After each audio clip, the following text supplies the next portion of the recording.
अस्सलाम वालेकुम नाजरीन। फैसल वाउडा साहब डेफिनेटली घर के बैदी रहे हैं। इमरान खान साहब के बहुत करीबी साथियों में उनका शुमार किया जाता था। उन्होंने एक दावा किया है कि ईद के बाद तहरीक इंसाफ के लिए मज़ीद मुश्किलात पैदा हो रही हैं। ईद के बाद तहरीक इंसाफ के लिए जो है सर्वाइव करना मुश्किल हो जाएगा और केपी में जो उनकी हुकूमत है उससे भी ये हाथ धो बैठेंगे।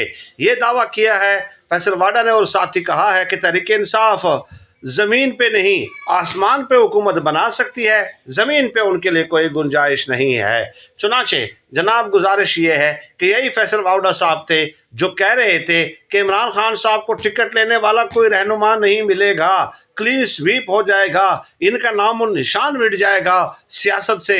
लेकिन फैसल वाउडा साहब अवाम ने अपना फैसला सुना दिया है। आप जिनके कहने पे ये दावे करते हैं वो अब पाकिस्तानी अवाम बाशऊर है, सब